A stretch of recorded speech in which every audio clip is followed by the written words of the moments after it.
یہ 4 چیزوں پر غور کرنا کہ کیا واقعی ہم دل سے کہتے ہیں اللہ ہم تیری عبادت کرتے ہیں، اور کیا ہم عبادت اللہ ہی کے لیے کر رہے ہیں یا اپنے نفس کے لیے، اور دوسرا کیا واقعی ہمیں کوئی مشکل پیش آتی ہے تو ہم اللہ تعالیٰ کی طرف رجوع کرتے ہیں، کیا اللہ تعالیٰ کی طرف اسباب ڈھونڈتے وسیلے، کیا اس کو پکارتے ہیں، کہ صحیح معنوں میں ایسے ہیں ہم، اور تیسرا کیا کبھی سوچنا، کبھی ہم نے کہا کہ یا اللہ ہمیں سود والوں سے بچا، ہمیں زانیوں سے بچا، ہمیں شرابیوں سے بچا، ہمیں بدکاروں سے بچا، کیا واقعی ہم کہتے ہیں کہ یا اللہ اپنے انبیاء کے راستے پہ چلا، ہمیں اپنے اولیاء صالحین صدیقین کے راستے پہ چلا، اور کیا واقعی ہم جن پہ غضب ہوا ہے اس سے بچتے ہیں؟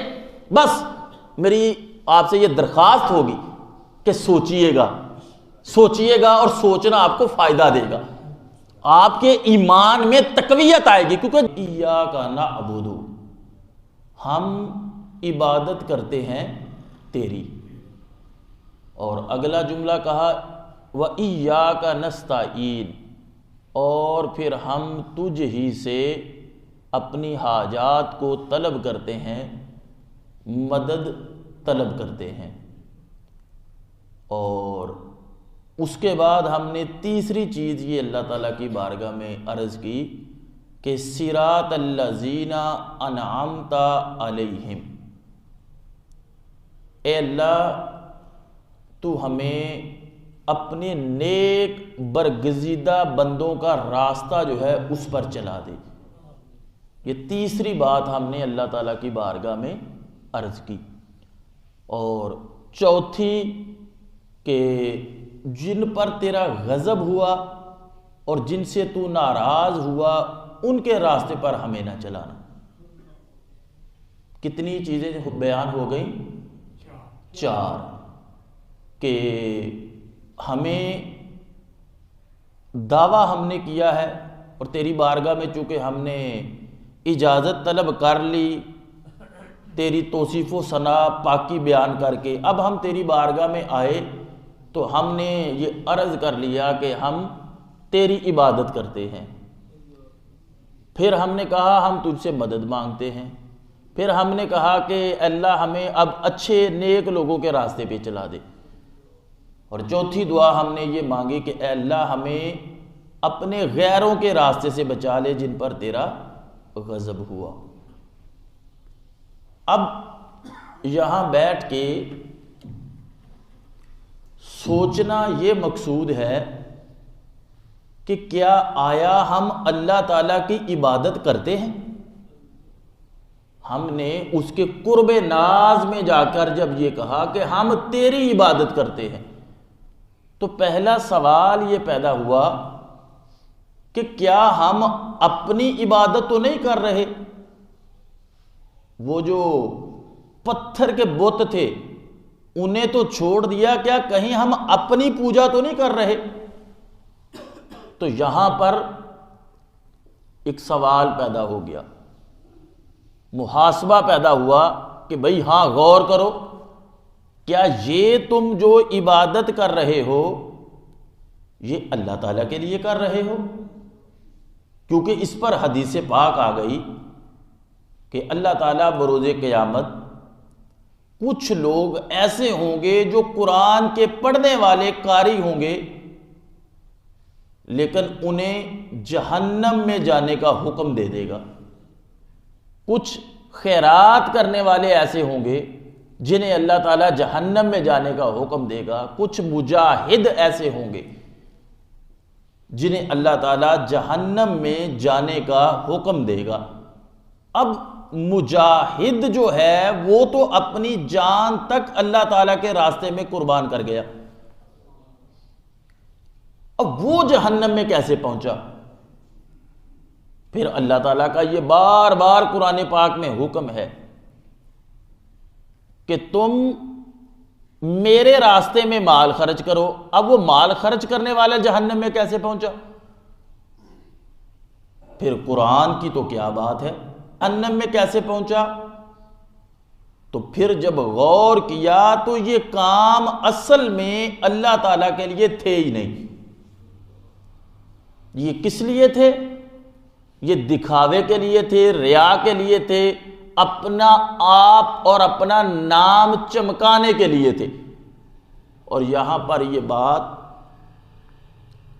ذہن نشین کر لیں کہ اگر کوئی بندہ ترغیب کے لیے دکھاوا کرتا ہے اور اس کی نیت خالص ہوتی ہے تو وہ اس معاملے سے بری ذمہ ہوگا۔ فار ایگزامپل، کسی جگہ پہ مسجد بن رہی ہے یا ڈسپینسری بن رہی ہے یا کوئی نیک خیر کا کام ہو رہا ہے، تو وہ ایک بندہ اٹھ کے کھڑا ہوتا ہے کہ میں اعلان کروا کے یہ مال اس لیے دے رہا ہوں کہ لوگ جو ہیں وہ دوبارہ میری طرف دیکھا دیکھی انہیں ترغیب ملے گی، تو یہ ترغیب ہے۔ اور اس کی وہ حدیث پاک مثال بن گئی کہ حضرت عمر بھی مال لے آئے، حضرت ابو بکر بھی لے آئے، حضرت عثمان بھی لے آئے، وہ گھر کا سارا مال بھی آ گیا، گھر کا آدھا مال بھی آ گیا، اور کچھ چند کھجوریں بھی آ گئی۔ تو پھر اور بڑھانے کی ترغیب ہوئی تو کسی نے کہا جی 100 اونٹ، 200 اونٹ، 300 اونٹ اور 700 اونٹ۔ تو یہ معاملہ جو ہے وہ ہے ترغیب کا، وہ اس سے بری ذمہ ہے۔ تو پہلی بات جو ہم نے یہاں پر یہ دیکھی اور سوچی کہ ہمیں عبادت کرتے وقت، روزہ بھی عبادت ہے، حج بھی عبادت ہے، زکوٰۃ بھی عبادت ہے، نماز بھی عبادت ہے، والدین کی فرما برداری کرنا بھی عبادت ہے، الدعاء مخ العبادہ، دعا بھی عبادت ہے۔ تو کیا ان تمام اعمال کے اندر ان کو بجا لاتے ہوئے ہمارے دل کی کیفیت کیا ہے؟ اپنے اعمال کی اصلاح کرو۔ تو فرمایا کہ پہلی بات ہم نے یہ دیکھنی ہے کہ ایاک نعبد، ہم تیری عبادت کرتے ہیں۔ تو اس دعوے کے اندر ہم نے سچا ہونا ہے، اس دعوے کو سچ ثابت کرنا ہے۔ تو اس کا کیا ہے کہ اپنے اعمال کو اللہ تعالیٰ کے لیے خالص کر لو۔ اب دوسرا یہاں پہ سوال پیدا ہوا کہ عبادت تو میں کر رہا ہوں، تو یہاں پر جمع کا صیغہ کیوں بیان کیا گیا؟ ایاک نعبد، ہم تیری عبادت کرتے ہیں۔ نہیں سمجھ آئی آپ کو کہ بندہ بات تو اللہ تعالیٰ کے لیے کر رہا تھا کہ یا اللہ میں تیری حمد کی، تجھے رب کہا، تجھے رحیم کہا، تجھے رحمان کہا، تجھے مالک یوم الدین مالک مان لیا۔ اور یہاں پر جب عبادت کی بات آئی تو فرمایا ایاک نعبد، ہم تیری عبادت کرتے ہیں۔ تو یہاں پر علماء نے جواب یہ دیا کہ جب بندہ یہ کہے گا نا کہ میں عبادت کرتا ہوں، تو یقین نہیں کہ یہ عبادت قبول ہے یا رد ہو جائے گی۔ دونوں چیزیں ہیں نا، یا عبادت قبول کی جائے گی یا رد کی جائے گی۔ تو فرمایا کہ جب بندہ اکیلا کہے گا کہ میں تیری عبادت کرتا ہوں، تو اس میں تکبر بھی آ سکتا ہے، ہو سکتا ہے قبول نہ ہو۔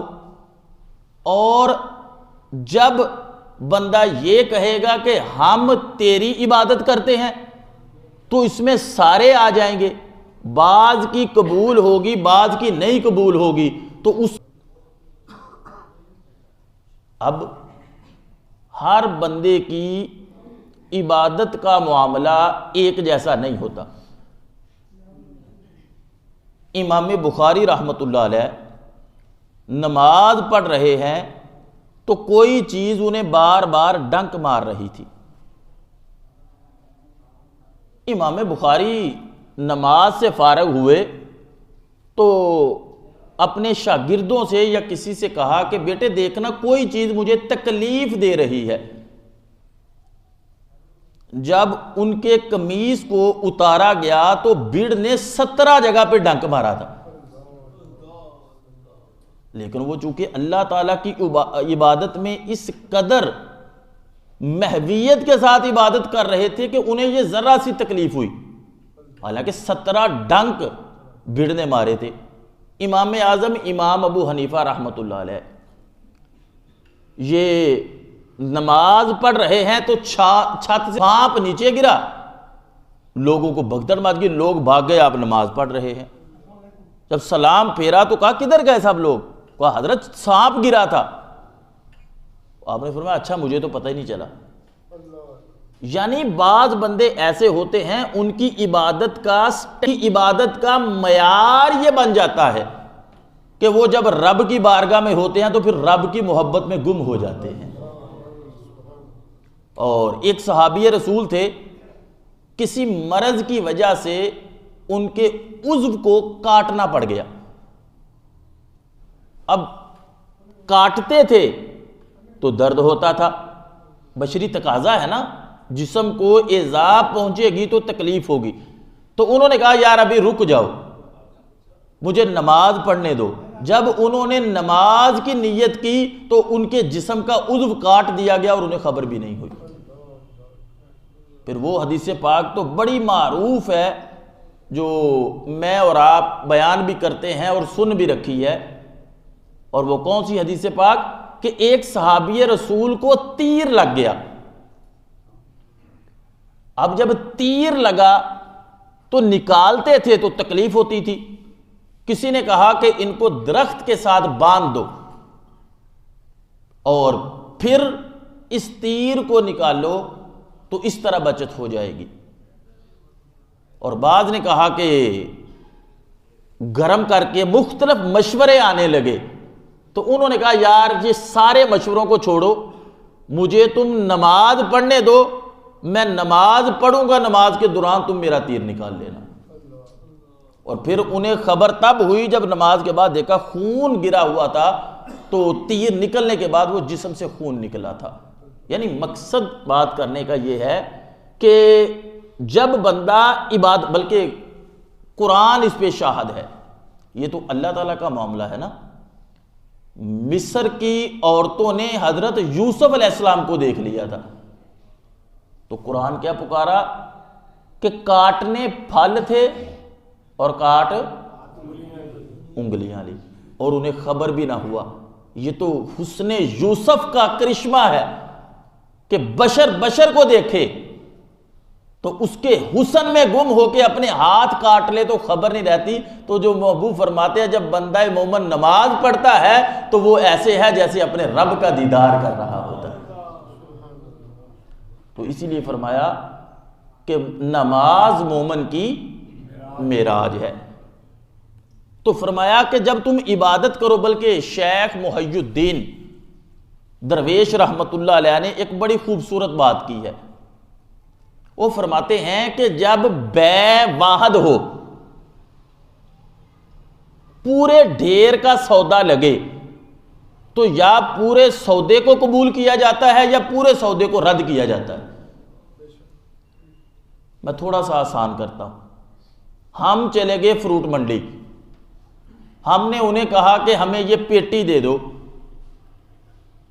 اگر الگ لوگے تو ریٹ اور ہے، اگر پیٹی لوگے تو ریٹ سستا ہے، لیکن پوری بند پیٹی کا سودا ہے۔ انہوں نے پیٹی اوپر سے اوپر والی تہ جو تھی وہ دکھائی اور نیچے جو تھا وہ وہی معاملہ تھا۔